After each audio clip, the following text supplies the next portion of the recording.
Welcome to Fear Spiral, the place where shadows breathe and silence has a voice. Before the story begins, tap that like button, subscribe, and leave a comment with your location and the time you're watching. That way, the darkness knows where to find you again. Now, let's begin. The ridge lights. I was hiking an old ridge trail outside West Virginia with a buddy of mine. The kind of trail you don't find on any hiking app or shiny park brochure, but only on old paper maps, and even then, half the lines are faded, the ink bleeding where the creases folded 100 times over. The sort of map that makes you feel like you're stepping back into a time when places weren't so easily pinned down with GPS and satellite images, when land could still keep secrets, and I think that was what drew us to it. Because we were young and restless, wanting something authentic, something raw, tired of overcrowded trailheads and noisy groups blasting music from Bluetooth speakers as they trudged through nature, like it was an amusement park. So when my buddy said he'd heard of a ridge hike that almost no one used anymore, passed down from his uncle who used to hunt in those hills, I didn't even hesitate. I said yes, and we packed light.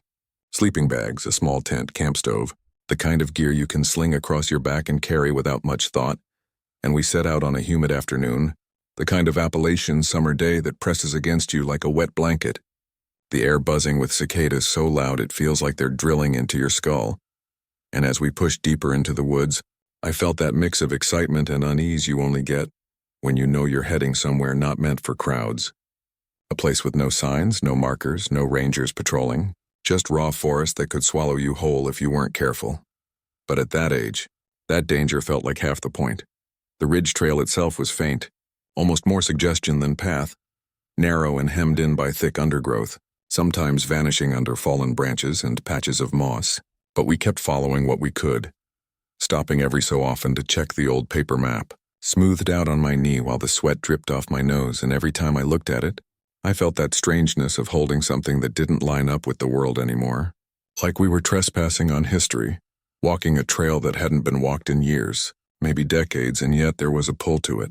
Like the forest wanted us there, or maybe wanted us just far enough in that we couldn't get out easy. And that thought didn't cross my mind until later.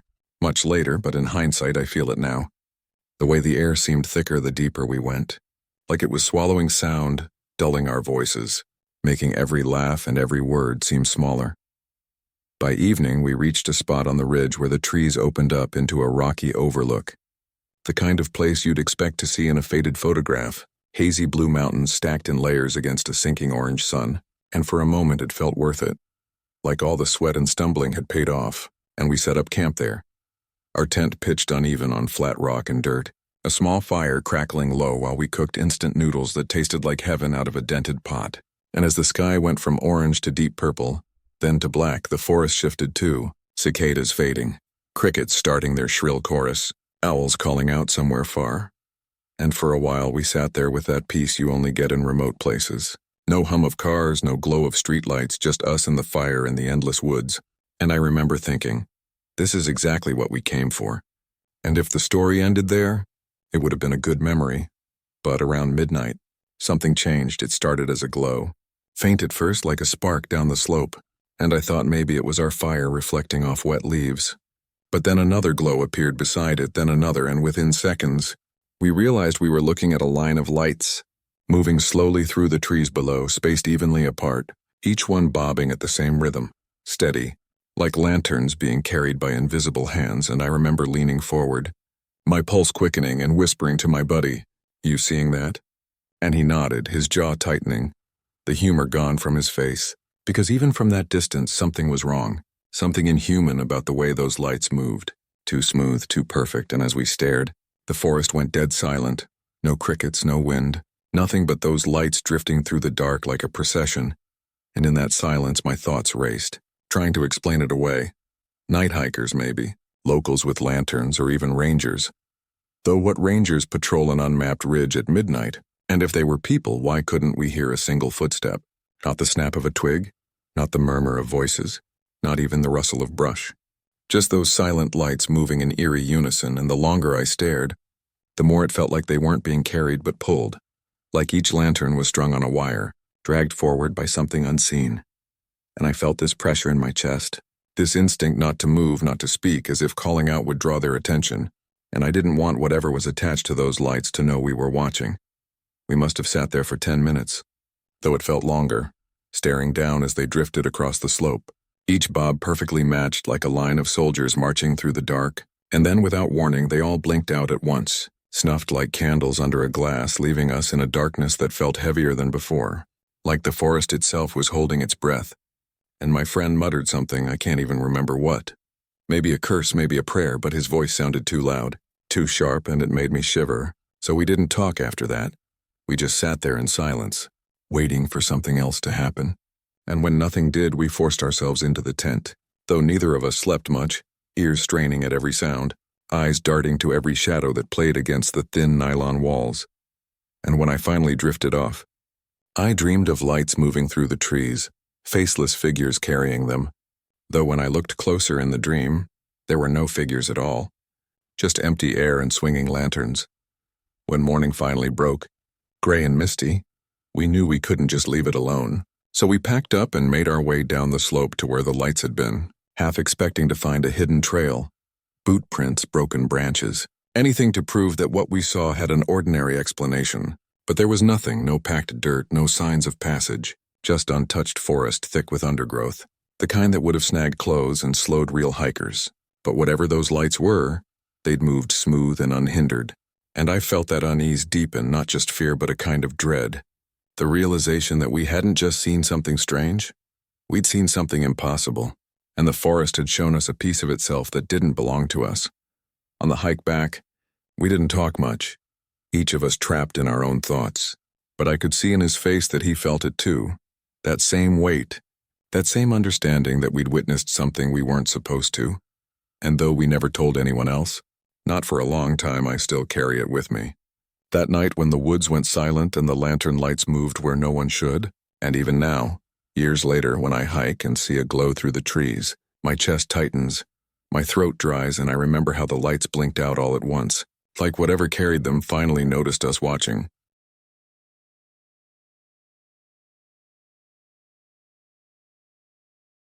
I grew up hearing about the old mining towns scattered through the Appalachian hills, places where people scratched out a living until the coal veins ran dry, and then they packed up and left, leaving behind rusting equipment, collapsing houses, and roads that disappeared under weeds.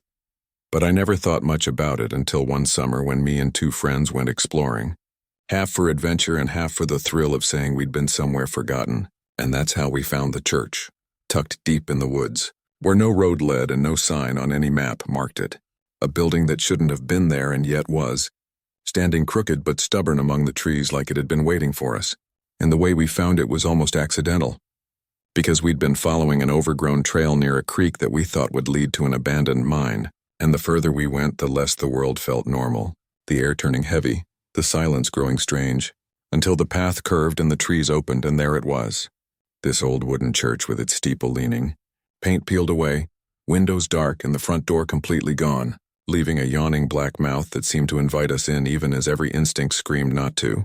And I remember how we all stopped dead in our tracks, not saying anything at first, just staring, because it didn't make sense. There was no road, no sign of a foundation for houses around it, no evidence anyone had ever built a town nearby, just this single church in the middle of thick forest, and, though the sun was still up, something about the place carried the weight of night, that quiet dread you feel when you're walking alone and realize someone's behind you.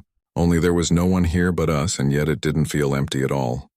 We argued in whispers about whether to go in, like kids daring each other even though we were in our 20s, and finally my buddy stepped forward, saying it was just an old building and nothing more, but I noticed how his voice shook when he said it, and when we crossed the threshold, I expected rot and dust and cobwebs, maybe a raccoon bolting from the shadows, but instead what I saw stopped me cold, because the pews were lined neatly in rows, polished wood that looked almost new, and the entire interior was filled with candles, hundreds of them perched on the windowsills, the altar, the edges of benches burned down to stubs but still fresh, wax dripping and hardened like they'd been lit just hours before. And the strangest part was that there was no dust. None, not on the benches, not on the floorboards, not even in the corners where spiders should have spun webs, and the air didn't smell of mildew or decay but of faint smoke, as if the candles had only just gone out. And I remember how all three of us froze, our breaths loud in the stillness, Because that was the other thing. There was no sound, not even the hum of insects outside. Not the creak of trees in the wind, not a single bird call. Just this unnatural silence that pressed against our eardrums until it hurt. And we stood there in the doorway, none of us daring to step further in. Because even though the place looked clean, tended almost, it felt wrong, like stepping into a room after someone's left but knowing they're still close, just out of sight. My friend muttered that maybe someone local used the place. Maybe some kind of hunting lodge or even a weird campsite, but the words fell flat because there was no road, no trail. No way anyone would haul hundreds of candles into the middle of the forest to burn them down to stubs. And even if they had, why leave everything so perfect, untouched, like a stage set waiting for an audience? And the longer we stood there, the more the silence seemed to deepen, wrapping around us until my chest felt tight, and I couldn't stand it anymore. I told them we needed to go. And thankfully, they didn't argue, because I think they felt it too, that pressure, that weight that said we weren't supposed to be there. So we turned and left, stepping back into the forest where at least the trees and leaves felt familiar, but the silence followed us, stretching on as we pushed through undergrowth, and it wasn't until nearly a mile later that we heard sound again, though it wasn't the kind of sound we wanted. At first it was faint, so faint I thought I imagined it, a low murmur drifting through the trees, rising and falling in rhythm, and I stopped dead, cocking my head, telling my friends to hush, and as we stood still, we all heard it, clear now, a kind of singing, low and rhythmic, the melody simple, repetitive, almost like a chant, and the hair on the back of my neck stood up because it sounded like a hymn, the kind of church hymn my grandmother used to hum, only twisted somehow, the words indecipherable but the cadence unmistakable, and it was coming from behind us, back the way we'd come, back toward the church, though the strange part was that it didn't sound distant. Not really, it sounded close, too close, like it was winding through the trees, slipping between the trunks and curling toward us, and my friend whispered that maybe someone had followed us, maybe whoever lit those candles had returned, but none of us believed it because the sound was wrong, echoing in a way that didn't fit the open woods, and with every passing second it grew louder, not like it was approaching but like it was swelling, as if the forest itself was singing, and I felt this pull, this awful urge to turn back, to walk toward it, to step into that sound and let it carry me, and it took everything in me to fight it, to shake my head and force my legs forward, telling the others we needed to keep moving, to get out, and they didn't argue. They just walked faster, eyes wide, shoulders tense, like prey that knows the predator is close but can't see it. The hymn followed us for a long while, fading in and out, sometimes so close it felt like it was being sung right into my ear, sometimes distant like it was coming from the valley below, and the forest around us seemed darker though the sun hadn't set yet, shadows stretching too long, the air growing heavy and cold until finally, after what felt like hours though, it was maybe only 20 minutes, the sound faded for good, leaving us in a silence that felt worse than before, like the world had snapped shut, sealing whatever had been singing back inside that church. And when we finally stumbled out onto a gravel road that wasn't marked on the map, we didn't even care where it led, we just followed it until we saw a house, an old farmhouse with peeling paint, and knocked until an old man opened the door, looking at us like he'd already known we were coming. And when we asked him if he knew about the church, he went quiet, his eyes narrowing, and then he shook his head slowly and said in a voice that carried a weight I'll never forget, "Some places were left behind for a reason, and if you're smart, you'll leave them that way."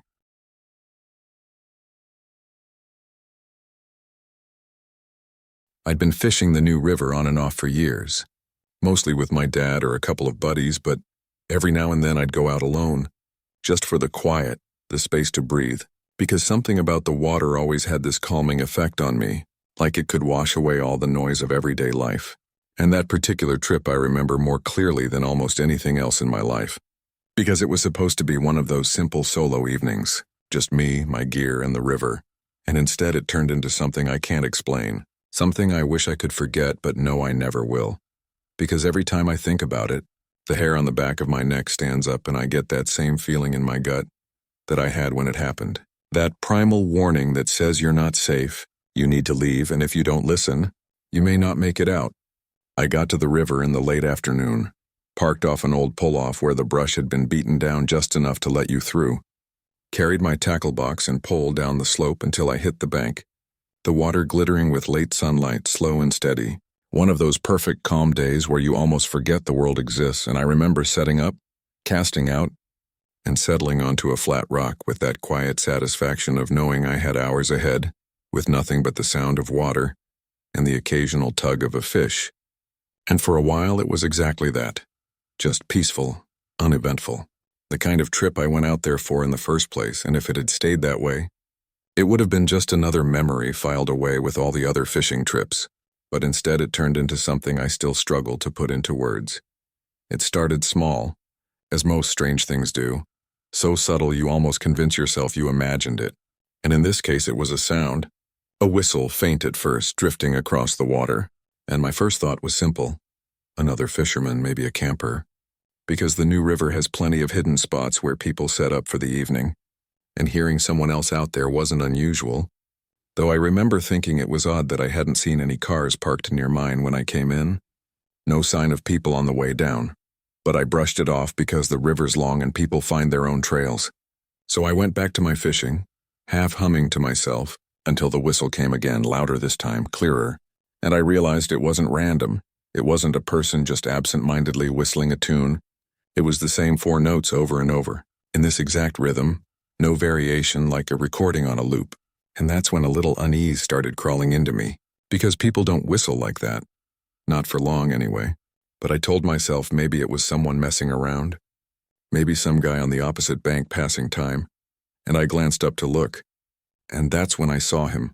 Across the water, maybe 30 yards off, there was a figure standing on the opposite bank, half hidden in the trees, tall, broad-shouldered, the kind of outline that immediately registers as a man, though I couldn't make out details in the shadow.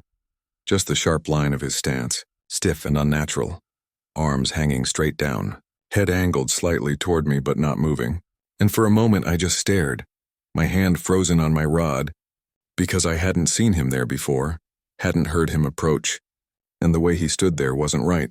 Like he wasn't a person resting or fishing or hiking, but more like something waiting. And I raised a hand, half instinct, half politeness, and waved, because what else do you do when you see another person out there? And I swear to you, the second I waved, the figure just froze harder, if that makes sense. Like he'd been caught off guard by me acknowledging him, and he didn't wave back, didn't shift, didn't nod, just stayed locked in place, shoulders square, head tilted, staring in my direction without the slightest movement. And the longer I looked, the more I realized I couldn't see him breathe. Not the rise and fall of a chest, not even the smallest motion that would indicate life. And I don't know how long I sat like that, locked in this silent standoff across the water, but it felt like forever, my nerves fraying with each passing second. Then the whistle came again, but this time, it didn't come from across the river. It came from behind me. Those same 4 notes. Exact rhythm, exact tone. So close it felt like it was just a few feet back in the trees, and every muscle in my body went rigid, because I knew there hadn't been anyone behind me. I'd walked that trail myself, I'd been alone for hours, and yet there it was, clear as day, that whistle I'd been hearing on a perfect loop. Now directly behind me, and I didn't turn around, I couldn't, because something deep in me screamed that if I looked, I wouldn't like what I saw, that maybe I wouldn't come back from it, and my eyes flicked back to the other bank. To the figure, but he was gone, vanished, and I don't mean he walked away. I mean, in the span of that whistle, he simply wasn't there anymore. No sound of brush, no ripple of movement, just empty shoreline, and my heart hammered so hard I thought I'd pass out, and I forced my hands to move, clumsy and desperate, shoving my tackle back into the box, yanking up my line, because every instinct I had screamed, "Leave.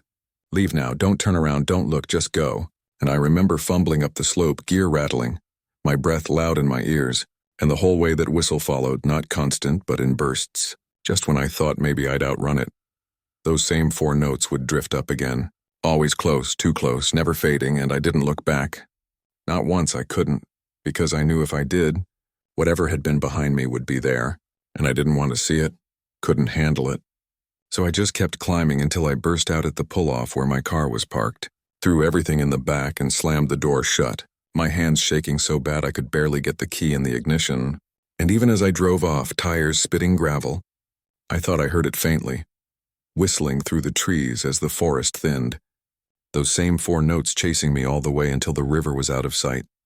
I didn't stop driving until I hit town, until I was on lit streets with people walking dogs and porch lights glowing, and even then I sat in my car for a long time, hands still trembling, staring at nothing.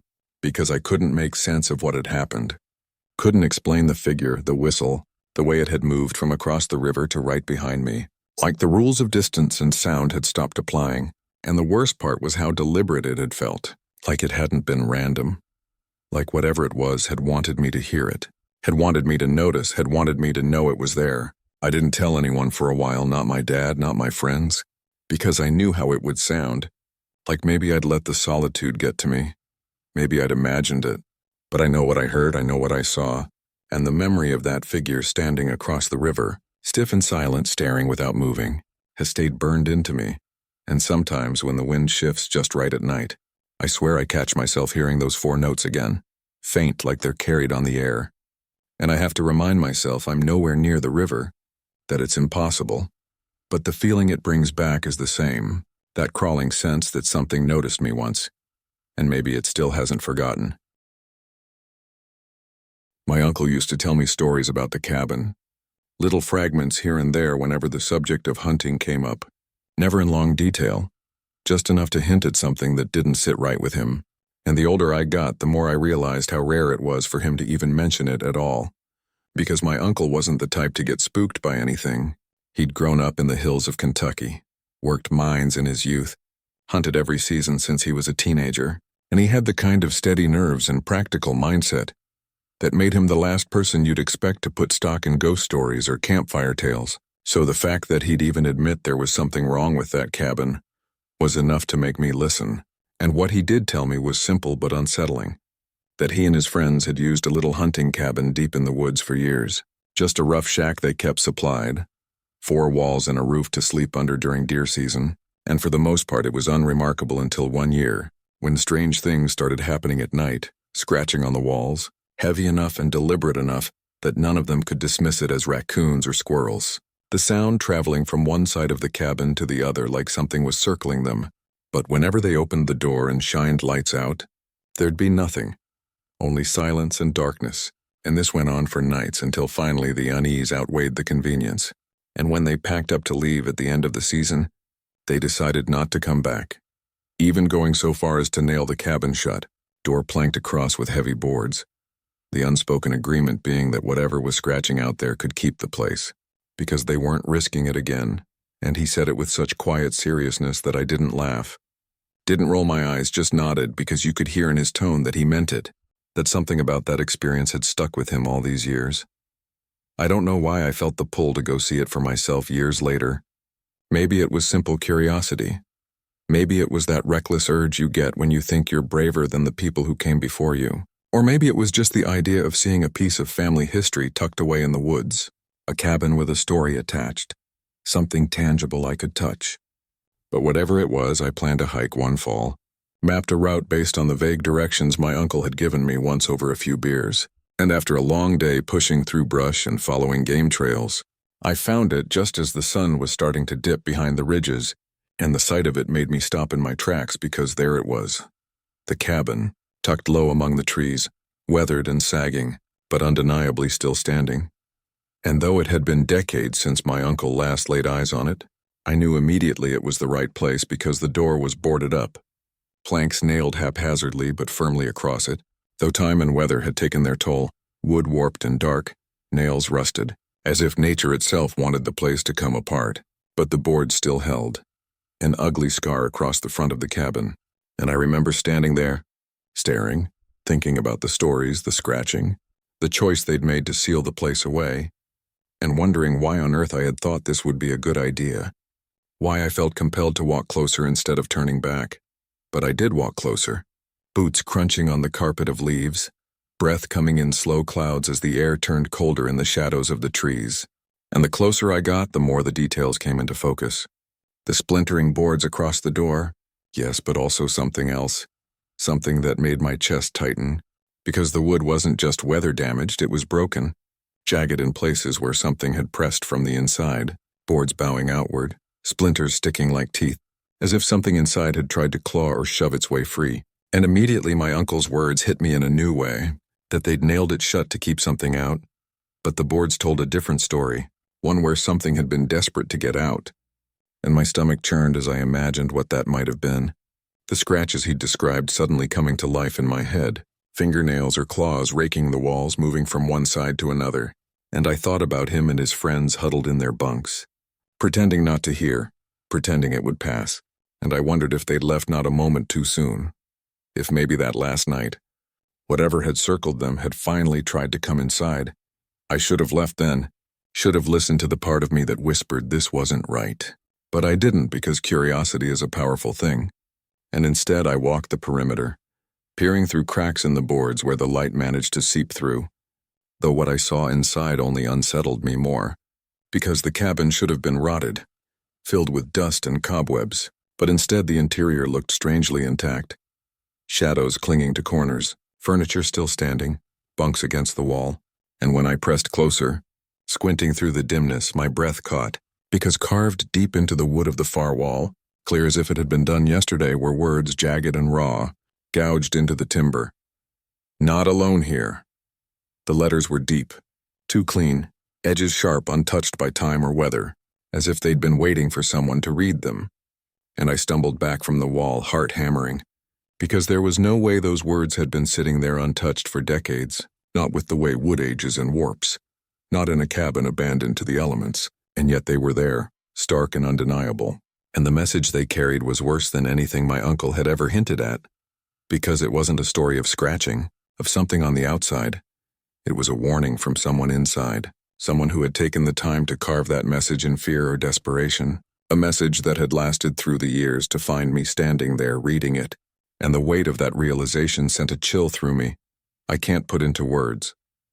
The woods around me were too quiet, the kind of silence that presses against your eardrums, making you hyper-aware of every small sound you do hear, and as I stood there staring at those words through the cracks, I swore I heard it, faint but undeniable, the slow drag of something along wood like a nail tracing the grain of the wall, a sound that came not from memory or imagination, but from inside the cabin, and my blood ran cold as I stumbled back further, eyes locked on the boards, waiting for some movement, some sign, because I knew I'd heard it, knew it hadn't been a trick of the wind, and the forest seemed to lean in around me, the last of the light draining from the trees, shadows stretching longer, until every instinct screamed to leave, and this time I listened, turning on my heel and forcing myself not to run, because I could feel it, that if I ran, if I broke into a sprint, whatever was in there would know, would sense the panic, and that thought alone was enough to keep my steps steady, even though my heart was racing so fast I thought it might explode.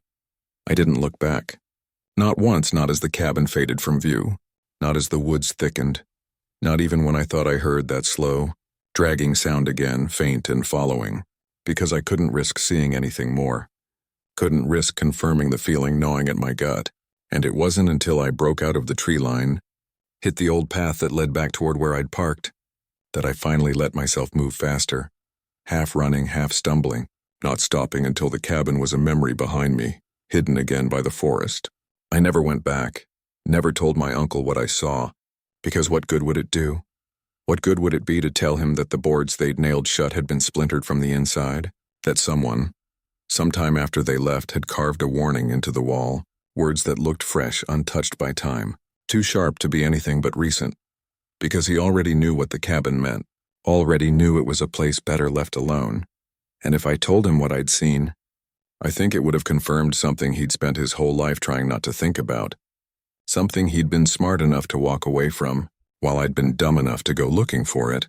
And even now, years later, when I think about that message, not alone here, I wonder if it was meant for me, if somehow the words had been waiting all that time, carved sharp and deep so they wouldn't fade, waiting for some fool to come along and peer inside. And I wonder most of all if that someone is still in there, waiting, listening, scratching at the walls, biding their time for the next person curious enough to get too close. There's an old railroad tunnel near the Smoky Mountains that everyone in my hometown knew about. The kind of place kids whispered about in high school, half legend and half real, and like a lot of those places, it had a reputation that was bigger than the tunnel itself, because on the surface it was just an abandoned stretch of stone carved through the hillside, long disused since the train stopped running decades ago, graffiti painted on the walls, beer cans scattered at the entrances from late-night hangouts. But the stories attached to it were what gave it life, the warnings people passed down. And the one I heard most often was simple. Don't walk through it after dark, because echoes don't come back right. And sometimes what does come back isn't yours. And I remember laughing it off as a kid, thinking it was just another piece of local folklore meant to spook us into behaving. But the older I got, the more I noticed how even adults would shift uncomfortably if the tunnel came up. How the people who had grown up there long before me never talked about it for long, never with a smile, and it planted this seed in me, this itch to know whether there was truth to it. And like most bad decisions, it started as a dare, one of those teenage moments where pride mattered more than sense, where you couldn't stand the idea of backing down in front of your friends. And that's how I ended up inside the tunnel that night, wishing more than anything that I hadn't. It was late summer, humid air clinging to our skin as four of us hiked out there, flashlights in our hands, joking too loudly, the way you do when you're nervous and don't want to admit it. And the tunnel loomed ahead, mouth wide and black, swallowing the glow of our beams before they even reached the stone arch. And I remember the smell, damp and metallic, like old iron and wet rock, and how the crickets and frogs outside seemed to stop as we stepped closer, like the night itself held its breath, and even then I felt it.